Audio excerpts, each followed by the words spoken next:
Hello बच्चों, स्वागत है आपका अपने यूट्यूब चैनल पर। हम यहाँ पे अभी कुछ बायोलॉजी के कुछ क्वेश्चन डिस्कस करने वाले हैं। मॉलिक्यूलर जेनेटिक्स के कुछ क्वेश्चन हैं, रेस्पिरेशन के कुछ क्वेश्चंस हैं, बॉटनी के कुछ क्वेश्चन डिस्कस कर रहे हैं अपन। तो ध्यान से एक एक चीज़ को सुनते जाना। हाँ, द फॉलोइंग फीचर अगर ड्यूरिंग प्रोटीन सिंथेसिस। क्या बोला कि प्रोटीन सिंथेसिस के दौरान कौन कौन से फीचर्स होते हैं, तो उसके अपन को आइडेंटिफाई करना है। The correct order of event is कि जब प्रोटीन सिंथेसिस होता है तो उस मैकेनिज्म के अंदर कौन कौन से इवेंट्स होते हैं, तो उस चीज़ को अपन को आइडेंटिफाई करना है, करेक्ट ऑर्डर कौन सा है।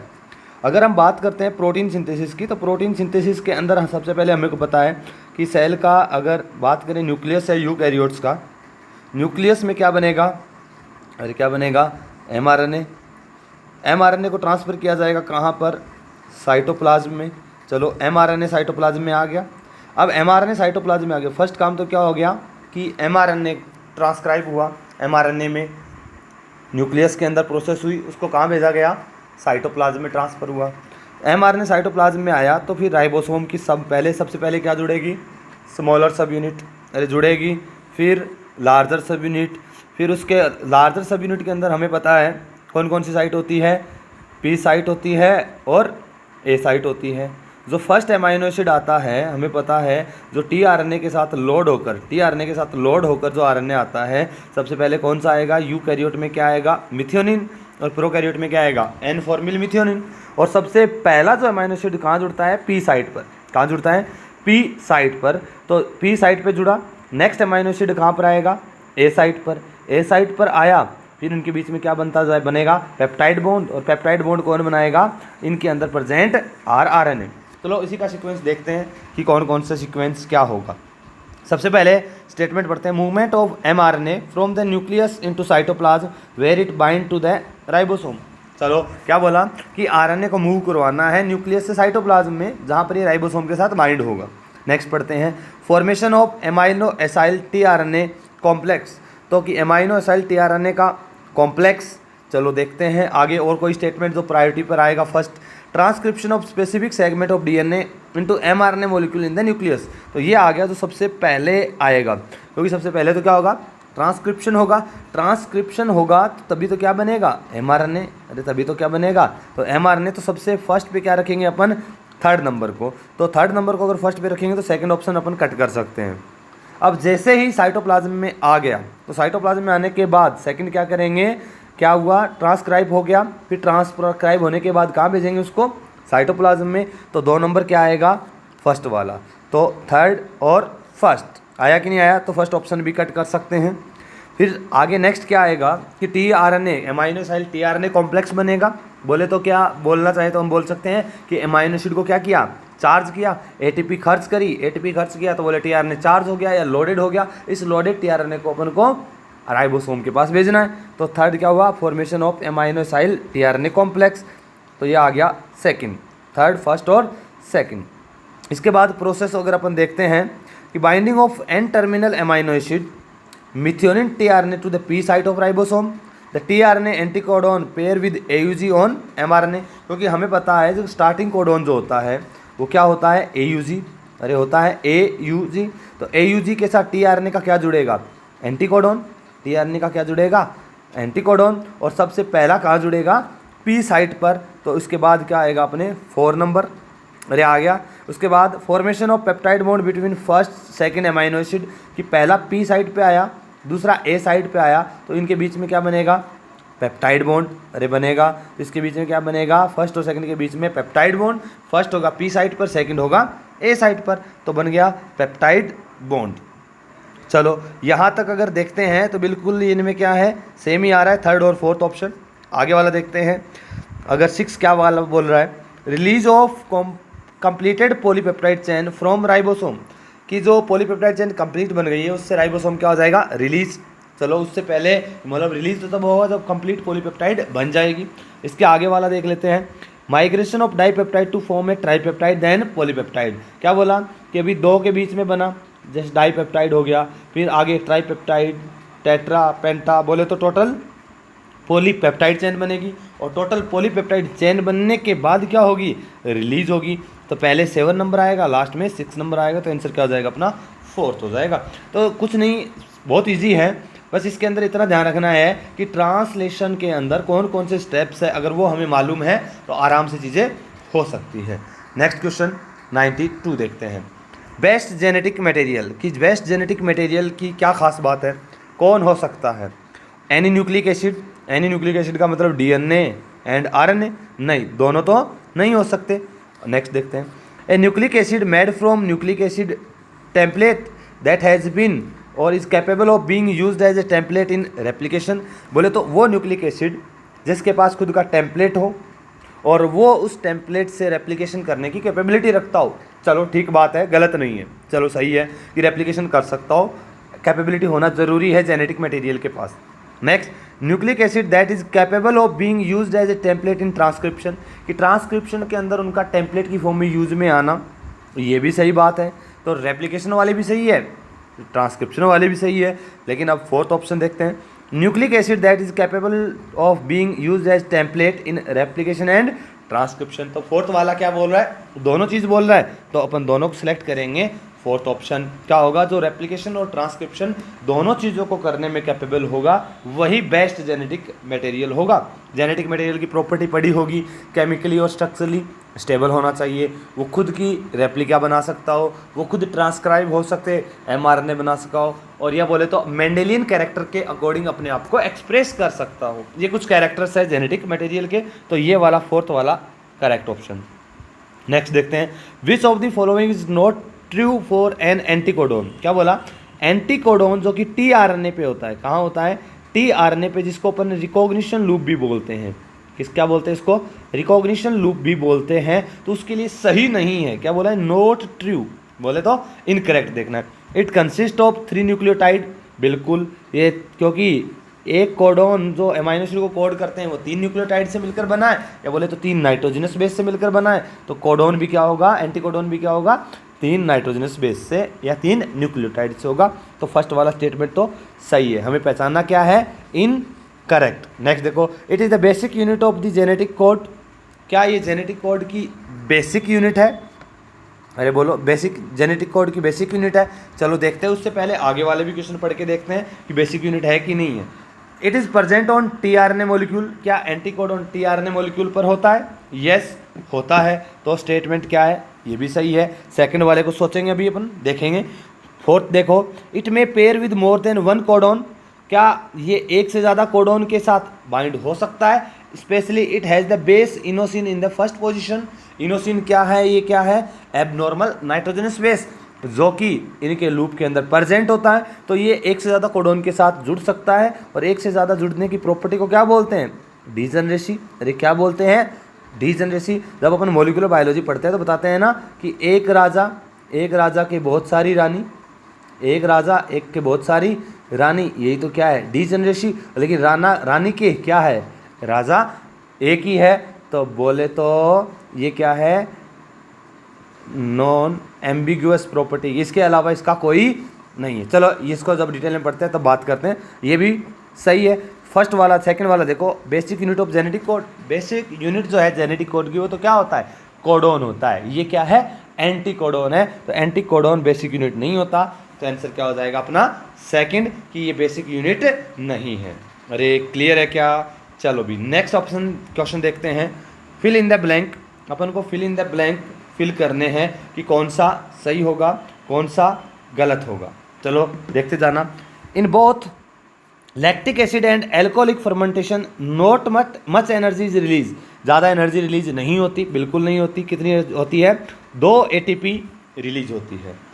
Less than % of energy in glucose is release and not all of its trapped in high energy bond. तो बोले तो हाई एनर्जी बॉन्ड के बीच में ट्रैप नहीं होगी, बोले तो ATP का फॉर्मेशन नहीं होगा। वो कितना होता है हमें पता है, लेस देन 7%।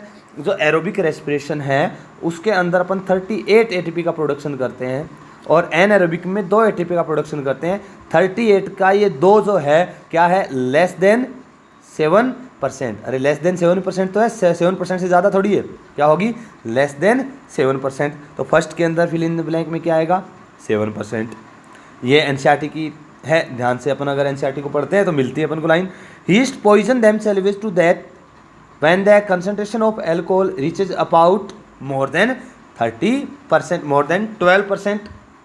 अगर 12% से ज़्यादा अगर अल्कोहलिक की कंसंट्रेशन हो गई है एन एरोबिक रेस्पिरेशन में हीस्ट के लिए, तो वो उसके लिए किसका काम करती है, पॉइजन का काम करती है, टॉक्सिन का काम करती है। तो उससे क्या होगा, हीस्ट की सेल खुद मरना शुरू हो जाएगी। तो मोर देन 12%, मोर देन 12% यहाँ पे अपन क्या देंगे, मोर देन 12 क्या होगा 13%, क्या होगा 13%। चलिए भी next, during the conversion of one molecule of pyruvic acid to acetyl coenzyme में, तो एक पायरुविक एसिड को एक एसिटिल कोएंजाइम ए में कन्वर्ट करना है, एसिटिल कोएंजाइम ए में कन्वर्ट करना है, ऑफ NADH इज प्रोड्यूस। तो कितने NADH प्रोड्यूस होंगे, इसको क्या बोलते हैं अपन, लिंक रिएक्शन, अरे लिंक रिएक्शन या गेटवे रिएक्शन या क्या बोलते हैं, और बोलिए ऑक्सीडेटिव डीकार्बोक्सिलेशन बोलते हैं कि नहीं बोलते हैं। तो एक पायरुविक एसिड से अगर अपन एसिटिल कोएंजाइम में बनाते हैं तो क्या बनता है, क्या बनता है, एक NADH2, अरे बनता है कि नहीं बनता।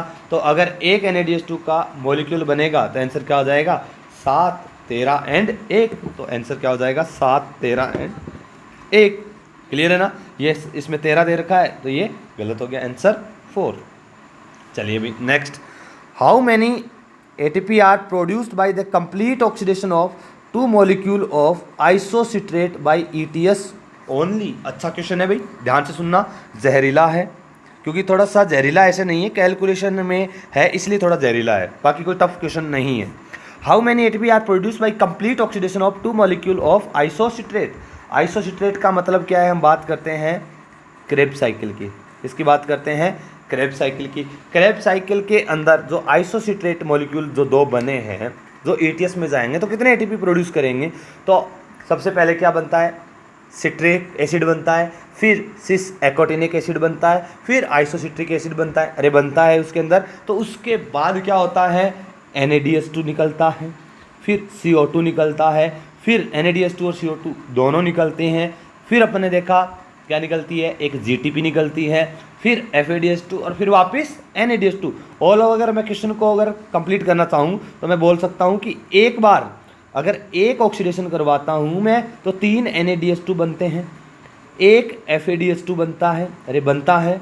लेकिन इसने क्या पूछा, ETS से ओनली, यहाँ पे SLP substrate level phosphorylation consider नहीं करना। तो यहाँ पे जो एक GTP या ATP बनता है वो तो क्या है, SLP है, तो इसको काउंट नहीं करना।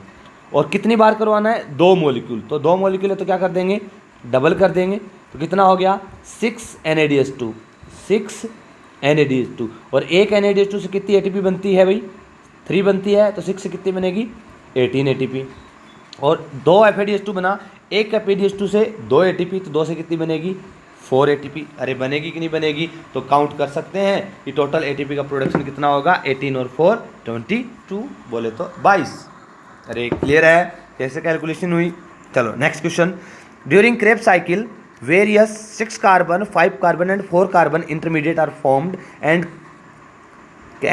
converted to other compound, the correct sequence of these intermediate is। ये भी अच्छा क्वेश्चन है कि जो क्रेब्स साइकिल चलता है उसके अंदर जो इंटरमीडिएट बनते हैं उनमें नंबर ऑफ कार्बन के बेसिस पे अपन को आइसोलेट करना है।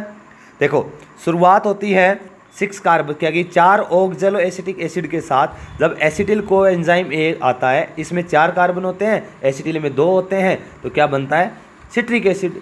नंबर ऑफ कार्बन 6 है। सिट्रिक एसिड के बाद सिस एकोटिनिक एसिड बनता है, आइसोसिट्रिक एसिड बनता है, ऑक्जेलोसक्सिनिक एसिड बनता है। इनमें कितने कार्बन होते हैं, 6 कार्बन होते हैं। अरे होते हैं कि नहीं होते, बोलिए। तो यहाँ पर अपन को 6, 5 और 4 में देखना है। एक अगर तुम्हें याद हो तो ये चीज़ ध्यान रखनी है अपन को कि क्रेब्स साइकिल के अंदर 5 कार्बन का एक इकलौता होता है अल्फा कीटोग्लूटेरिक एसिड। ये इकलौता होता है, इसके अलावा कोई 5 कार्बन का नहीं बनता क्रेब्स साइकिल में। तो क्वेश्चन को कम टाइम में करने के लिए अपन को ये अगर आइडिया रहेगा तो हम क्वेश्चन के ऑप्शन कट करके सिलेक्ट कर सकते हैं। जैसे अगर बात करें alpha ketoglutaric acid, second number पे देख लो कहाँ पर है। ऑक्जेलोसक्सिनेट में नहीं होंगे, 6 कार्बन है। सक्सिनिल कोएंजाइम ए में 4 कार्बन होते हैं, नहीं होंगे। फ्यूमरेट में फिर 4 कार्बन है। अल्फा कीटोग्लूटेरिक एसिड एक थर्ड ऑप्शन बनता है जिसमें सेकंड में क्या है अपने अल्फा कीटो ग्लूटेरिक एसिड। सिस एकोटिनिक में 6 कार्बन होते हैं, सक्सीनेट और फ्यूमेरिक में आगे 4 कार्बन है, तो थर्ड ऑप्शन हो जाएगा। ध्यान रखना कि एक इकलौता है क्रेब्स साइकिल का जिसके अल्फा कीटो ग्लूटेरिक एसिड में नंबर ऑफ कार्बन 5 होते हैं। क्लियर है? चलो next question 97। A segment of DNA molecule contain 20,000 base pair. कितने बेस पेयर है? 20,000 बेस पेयर। ध्यान से सुनना, 20,000 बेस पेयर। तो अगर नाइट्रोजनस बेस की बात करें तो कितने हो गए? अरे कितने हो गए? 40,000 बेसेस हो गए कि नहीं हो गए? 40,000 bases. What is the number of phosphate molecule in the DNA molecule? तो इस डीएनए मॉलिक्यूल के अंदर फॉस्फेट के मॉलिक्यूल कितने होंगे? अरे 4,000 बेसेज हो गए, तो 4,000 बेस का मतलब हो गए कि शुगर है, फॉस्फेट है और एक नाइट्रोजनस बेस है। तो टोटल नाइट्रोजनस बेस कितने हैं अपने पास? कितने हैं?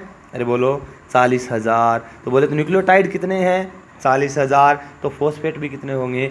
40,000। तो आंसर क्या आ जाएगा? 40,000। अरे क्लियर, समझ में आया? तो बेस पेयर दे रखे हैं, बेसेस निकाल लो। बेसेस का मतलब है डीएनए का एक न्यूक्लियोटाइड। अरे यही तो होगा। तो एक न्यूक्लियोटाइड में एक फॉस्फेट होता है, तो टोटल फॉस्फेट काउंट कर सकते हैं 40,000 हो जाएंगे। अरे क्लियर है? तो आंसर 40,000। नेक्स्ट क्वेश्चन देखिए बेटा, ये भी अच्छा क्वेश्चन है, एग्जाम में पूछे जाते हैं, इजी है। In a segment of DNA molecule there occur 200 molecule of adenine nitrogenous base and 200 molecule of cytosine। क्या है यहाँ पर कि एडेनिन के कितने हैं? 200। अरे है कि नहीं है? साइटोसिन के कितने हैं? कितने दे रखे हैं? 200। What will be the total number of purine nitrogenous base in this segment? इससे पूछा है कि प्यूरिन के कितने होंगे। तो हमें पता है purine is equal to pyrimidine होता है डीएनए में। अरे होता है कि नहीं होता? क्योंकि हमेशा प्यूरिन पायरिमिडीन के साथ बॉन्ड बनाता है, तो जितने प्यूरिन होंगे उतने ही पायरिमिडीन होंगे। बता सकते हो प्यूरिन कौन कौन से होते हैं? प्यूरिन कौन कौन से हैं? प्यूरिन कौन कौन से होते हैं? पायरिमिडीन कौन से होते हैं? सी और टी क्या है? पायरिमिडीन है। ए एंड जी क्या है? प्यूरिन है। अरे पायरिमिडीन के अंदर नॉर्मल अपन क्या पढ़ते हैं? Cut CUT। यू तो क्या है? यूरेसिल, जो कि डीएनए में नहीं होता है, आरएनए में होता है। तो यहाँ पर क्या दे रखा है? साइटोसिन 200 दे रखा है और एडेनिन 200 दे रखा है। चलो देखो क्या होगा। एडेनिन क्या है अपने पास? 200। अरे है कि नहीं है? और इधर दे रखा है साइटोसिन कितना? 200। ए के साथ कौन जुड़ता है हमेशा? टी जुड़ता है। तो बोलो ए अगर 200 है तो टी भी कितना होगा? 200। अरे समझ रहे हो? और सी कितना दे रखा है? सी के साथ कौन जुड़ेगा हमेशा? जी। तो ये कितना? 200। तो ये भी कितना? 200। तो हमसे पूछा है प्यूरिन कितना होगा। प्यूरिन क्या है? ए और जी। तो ए 200 और जी भी 200। तो आंसर क्या हो जाएगा? 400। अरे हो गया। अरे समझ में आया कैसे हुआ 400? क्लियर है ना? क्योंकि प्यूरिन और पिरिमिडीन के नंबर इक्वल होते हैं। अरे होते हैं। या इसको इस तरीके से भी कर सकते हो, A plus T is equal to G plus C. अरे कर सकते हैं क्या? सॉरी अपने क्या कर दिया कि प्यूरिन और पिरिमिडीन, प्यूरिन कौन से? A plus G is equal to C plus T होंगे। अरे होंगे, ऑलवेज ऐसे ही होंगे। ए कितने दे रखे हैं अपन को, वो कैलकुलेट करके वैल्यू निकाल सकते हो। डायरेक्ट ही करो, टाइम कम लगेगा। नेक्स्ट ट्रांसफ़र आरएनए, बोले तो टीआरएनए की बात चल रही है। टीआरएनए के लिए क्या सही है देखते हैं। Form hydrogen bond between its codon, यही गलत हो गया क्योंकि टीआरएनए के पास तो एंटी कोडॉन होता है। And the anti codon of mRNA के पास कोडॉन होता है, तो इसको यहीं से काट देते हैं अपन। Bind specific amino acid by the help of amino acyl tRNA synthetase. Bind specific amino acid by the help of amino acyl tRNA synthetase, बिल्कुल, जो कि धू लूप रिकॉग्नाइज करता है अमाइनो एसाइल टीआरएनए सिंथेज को। अरे करता है कि नहीं करता? ये क्या है? धू लूप होता है कि नहीं होता? ये धू लूप रिकॉग्नाइज करता है अमाइनो एसाइल टीआरएनए सिंथेटेज को, जो कि अमाइनो एसिड को लेके आएगा। अरे लेके आएगा टीआरएनए के, लेके आएगा कि नहीं लेके आएगा? चलिए भाई नेक्स्ट, ये सही स्टेटमेंट है। Use GTP as the energy source to bind its amino acid, कि अमाइनो एसिड को बाइंड करने के लिए क्या जीटीपी का यूज करता है? No no no, amino acid को एक्टिवेट करने के लिए जीटीपी नहीं है, एटीपी यूज करता है। अमाइनो एसिड एक्टिवेट हुआ, फिर इसको रिकॉग्नाइज करेगा और ट्रांसफर कर देगा, टीआरएनए को चार्ज कर देगा। ये स्टेटमेंट गलत हो गया। इज ट्रांसलेटेड फ्रॉम एमआरएनए, क्या टीआरएनए एमआरएनए से बनता है? ना, बिल्कुल भी नहीं। टीआरएनए तो डीएनए से ही बनता है, जो भी आरएनए बनाएगा डीएनए ही बनाएगा, तो आंसर क्या हो जाएगा सेकंड। अरे क्लियर है, तो 99 का आंसर क्या हो गया सेकंड हो गया। डन। चलो next question 100 a DNA molecule in which both strand have radio active thymidine, अच्छा क्वेश्चन है, is allowed to duplicate in an environment containing non-radioactive thymidine, what will the exact number of DNA molecule that contain some radioactive thymidine after 3 duplication, कि 3 duplication के बाद radio active कितने होंगे वो पूछा है। ध्यान से सुनना, क्या बोला कि अगर ये एक डीएनए का मॉलिक्यूल है, शुरुआत के अंदर दोनों क्या है रेडियो एक्टिव थाइमिडीन, आरटी से लिख रहा हूँ रेडियो एक्टिव थाइमिडीन, अरे दोनों है। अब इसको इसने बोला कि नॉर्मल पे ग्रो करवाना है, environment containing non radio active normal thymidine पर ग्रो करवाएंगे, कब तक 3 जनरेशन तक, बोले तो फर्स्ट फिर सेकंड और फिर थर्ड, अरे करवाएंगे कि नहीं करवाएंगे।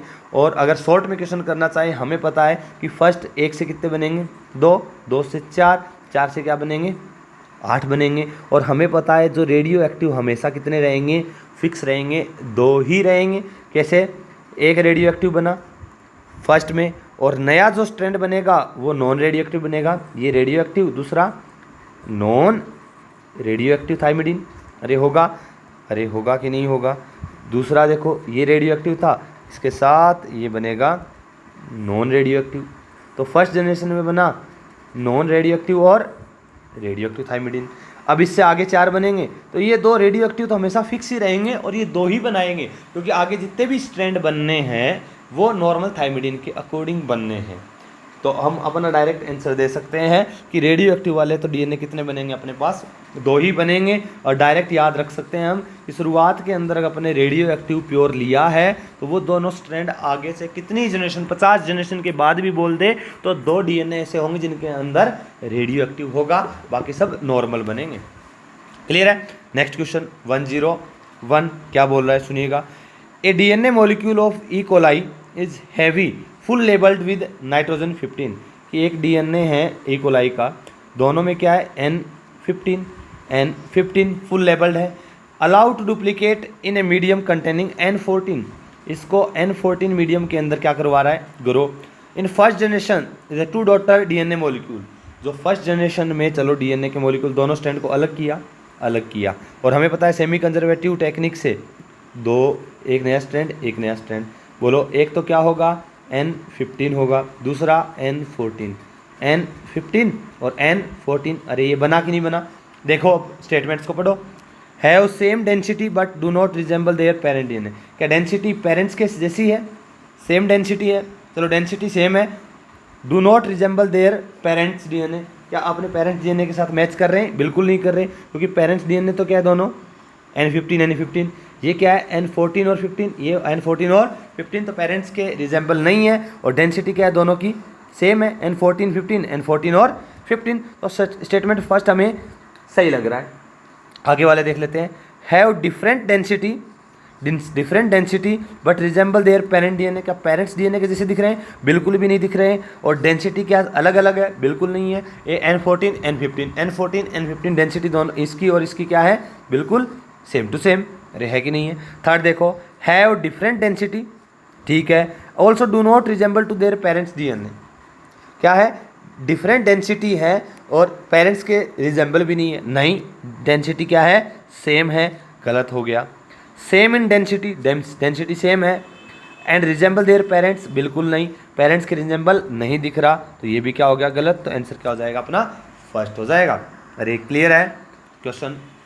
नेक्स्ट 102 देखिएगा, मैच द कॉलम है, इजी क्वेश्चन होता है ये, तो आराम से देख सकते हो कि एंथर क्या है, एंथर की शेप क्या होगी बता सकते हो तुम। जब इसका कट सेक्शन काटते हैं तो 4 साइड दिखती है कि नहीं दिखती, अरे 4 साइड ऑब्जर्व होती है कि नहीं होती, कुछ इस टाइप से बनाते हैं कि नहीं बनाते हैं, बोले तो ये क्या हो गया टेट्रागोनल, अरे हुआ कि नहीं हुआ, तो एंथर टेट्रागोनल। माइक्रोस्पोरेंजिया एनसीईआरटी की लाइन है, एनसीईआरटी की लाइन है, जब अपन माइक्रोस्पोरेंजिया अगर एंथर के अंदर हम बनाते हैं तो क्या हमें कुछ ऐसी दिखाई देती है, बनाते हैं कि नहीं बनाते, तो बोले तो नियर सर्कुलर इन आउटलाइन, तो आउटलाइन क्या होगी इसकी सर्कुलर, एनसीईआरटी के अंदर दिया है, अपने जब पढ़ा था इंपॉर्टेंट भी डाला था लिखवाया भी था, अच्छा था क्या था, सर्कुलर है। नेक्स्ट, पोलन ग्रेन कैसी होती है, स्फेरिकल शेप में होती है, अरे होती है कि नहीं होती। और जनरेटिव सेल स्पिंडल शेप में, अरे बनाते हैं ना, वेजिटेटिव सेल बनती है और जनरेटिव सेल, और उसका न्यूक्लियस स्पिंडल शेप न्यूक्लियस बनता है। तो ये शेप अपन को ध्यान रखनी थी, आराम से कॉलम मैच कर सकते हो, अरे हो जाएगा, इजी क्वेश्चन है। फर्स्ट में क्या कर दो, ए में थर्ड, बी में फोर्थ, सी में सेकंड और डी में फर्स्ट, आंसर सेकंड। क्लियर है। Next, a functional unit of gene which specific the synthesis of one polypeptide is known as, कि क्या बोला कि जीन का वो फंक्शनल पार्ट, देखो अपन को पता है पूरा जीन है, पूरा जीन क्या बनाता है, एमआरएनए, अरे बनाएगा, और ये प्रोसेस क्या कहलाएगी, ट्रांसक्रिप्शन, और इससे क्या बनता है, protein. But we know that, अच्छे से हमें पता है कि पूरा एमआरएनए प्रोटीन नहीं बनाता, क्योंकि यूटीआर होता है कि नहीं होता, यूटीआर होता है कि नहीं होता, अनट्रांसलेटेड रीजन होता है कि नहीं होता। तो यहाँ जहाँ स्टार्टिंग कोडोन होगा वहाँ से लेकर स्टॉप कोडोन तक क्या बनेगी, प्रोटीन। और जहाँ पर डीएनए का या जीन का वो सेगमेंट जिसके पास एक एग्जैक्ट पॉलीपेप्टाइड चेन बनाने की इन्फॉर्मेशन है, वो जीन का पार्ट सिस्ट्रोन कहलाता है। क्या कहलाता है, सिस्ट्रोन कहलाता है। अच्छे से पढ़ चुके हैं, क्लियर है ना। अगर ट्रांसलेशन अच्छे से पढ़ा है, ट्रांसक्रिप्शन अच्छे से पढ़ा है, सिस्ट्रोन और जीन का डिफरेंस अपन ने अच्छे से देखा है। Question 104, DNA strand is directly involve in the synthesis of all following except, कि डीएनए का स्ट्रैंड डायरेक्ट इन्वॉल्व होता है सबको बनाने में, किसको छोड़कर। क्या टीआरएनए बनता है, यस, क्या कहलाएगा, ट्रांसक्रिप्शन। एमआरएनए बनता है, yes. Another DNA strand, yes, बनता है ना, डीएनए से डीएनए बनता है, डीएनए से आरएनए, तीनों टाइप के आरएनए बनते हैं। क्या डीएनए से डायरेक्टली प्रोटीन बनता है, नो नो नो। डीएनए से किस, क्या पूछा इसने क्वेश्चन में, डायरेक्टली डीएनए से पहले आरएनए बनेंगे, एमआरएनए बना, एमआरएनए से फिर आगे प्रोटीन सिंथेसिस करवाया जाएगा। तो बोले तो डायरेक्टली इन्वॉल्व नहीं होता, तो answer 4। Next, because most of the amino acid are represented by more than one codon. क्या बोला कि because most of the amino acid, बहुत सारे amino acid more than one codon से क्या होते हैं, कोड होते हैं। The genetic code is said to be, बोलो इसको क्या बोलेंगे, डी जनरेसी। अरे बोलेंगे कि नहीं बोलेंगे, देखो क्या बोला इसको, डी जनरेसी। इंपॉर्टेंट चीज़ है, एग्जाम में आती है ये, क्या, ध्यान से सुनना। हमें पता है अगर मिथ्योनिन है, फिर मिथ्योनिन है, मिथ्योनिन को कोड करने वाला एक ही कोडोन होगा। बोले तो मिथ्योनिन को कोड करने वाला ये जो कोडोन है ये फिक्स होगा कि नहीं होगा, अरे करेगा कि नहीं करेगा, लेकिन है कि नहीं। तो मिथ्योनिन को कोड करने वाला एयूजी कोडोन है। तो इसको तो क्या बोलते हैं कि एक पर्टिकुलर अमाइनो एसिड के लिए, एक अमाइनो एसिड के लिए एक पर्टिकुलर कोडोन होता है, अरे होता है। लेकिन ये इस प्रॉपर्टी को बोलते क्या है, नॉन एम्बिग्यूअस प्रॉपर्टी बोलते हैं, अरे बोलते हैं कि नहीं बोलते। इसको तो क्या बोलते हैं, नॉन एम्बिग्यूअस प्रॉपर्टी। बट अपन ने अगर ट्रांसलेशन के अंदर तुम लोगों ने पढ़ा है कि कुछ बोले तो कोडोन जो होते हैं, बहुत सारे कोडोन मिलकर एक अमाइनो एसिड को कोड करते हैं। कुछ के लिए एक से ज़्यादा कोडोन भी होते हैं, एक से ज़्यादा कोडोन भी होते हैं। अगर बात करें फिनाइल एलानिन की, अगर हम बात कर लें फिनाइल एलानिन के लिए यू भी कोड करता है, सी भी कोड करता है, अरे करता है कि नहीं करता। तो बोले तो ये दो कोडोन मिल गए अपन को इसके फिनाइल एलानिन के, दोनों कोड कर रहे हैं, एक से ज़्यादा कोड कर रहे हैं एक अमाइनो एसिड के लिए। इस प्रॉपर्टी को बोलते हैं डी जनरेसी। या इसके अलावा बात करते हैं, जैसे अगर देखें हम इनको अगर छोड़ें, GGU की बात करें, GGU, GGC, अगर GGA और GG किसको कोड करते हैं, सारे किसको कोड करते हैं, ग्लाइसिन। क्लियर है। तो एक से ज़्यादा कोडोन एक ही अमाइनो एसिड को कोड कर रहे हैं, क्या कहलाएगा, डीजनरेसी। लेकिन ग्लाइसिन के लिए क्या है, जैसे GGU जो है वो ग्लाइसिन को ही कोड करेगा, दूसरे अमाइनो एसिड को कोड नहीं करेगा। ये कोडोन सिर्फ ग्लाइसिन को ही कोड करेगा, दूसरे अमाइनो एसिड को कोड नहीं करेगा। तो ये प्रॉपर्टी कहलाती है नॉन एम्बिगुअस। और ग्लाइसिन को बहुत सारे कोडोन कोड करते हैं, ये क्या कहलाएगी, डीजनरेसी। थोड़ा सा ध्यान से देखना है, क्वेश्चन गलत होने के चांसेस ज़्यादा है। क्या कहलाएगा, डीजनरेसी। क्लियर है। क्वेश्चन नंबर 106, बहुत इजी क्वेश्चन है, एनसीईआरटी का है। माइचेलिया, किसका चेला, माइचेला। कैसा है, मल्टी कार्पलरी है, बिल्कुल है, मल्टी कार्पलरी है। क्या सिनकार्पस है? No no, apocarpous. सिनकार्पस कब होता है बोले तो फ्यूज्ड को बोलते हैं सिनकार्पस। एपोकार्पस फ्री कार्पल होंगे, कार्पल फ्री है, मल्टी कार्पलरी है, गाइनोसियम ऑफ माइचेलिया। नेक्स्ट देख ले, पेंटाकार्पलरी है ना, मल्टी कार्पलरी है, एपोकार्पस है, क्या पेपेवर का है? ना, पेपेवर का है नहीं, तो सेकंड करेक्ट ऑप्शन। क्लियर है? 107। देखिएगा कॉलम फर्स्ट और कॉलम सेकंड को मैच करना है। रेप्लिकेशन क्या होता है? डीएनए से डीएनए बनना, तो ए में फोर्थ, अगर देखें डीएनए से डीएनए बनना रेप्लिकेशन ऑप्शन अगर डायरेक्ट कट करेंगे तो अपन को आंसर तो डायरेक्ट मिल रहा है कि नहीं मिल रहा, तो इसमें अपन डायरेक्ट अपना नेक्स्ट एक दो मैच करके अपना टाइम भी बचा सकते हैं। अरे बचा सकते हैं क्या कि नहीं बचा सकते? तो फोर्थ एक में मिल रहा है, फिर भी मैच करके देख लें। ट्रांसक्रिप्शन क्या होता है? डीएनए से आरएनए बनना, डीएनए से आरएनए बनना, लो भी ट्रांसक्रिप्शन। नेक्स्ट देख लेते हैं कि ट्रांसलेशन क्या है, क्या बनना? आरएनए से प्रोटीन बनना, चलो ये भी ठीक है। रिवर्स ट्रांसक्रिप्शन हमें पता है आरएनए से डीएनए, जो cDNA अपन बनाते हैं। राइबोसोम प्रोटीन फैक्ट्री है, राइबोसोम प्रोटीन फैक्ट्री है और खुद किससे मिलकर बना है? आरएनए प्लस प्रोटीन, इसलिए तो राइबोसोम को क्या बोलते हैं?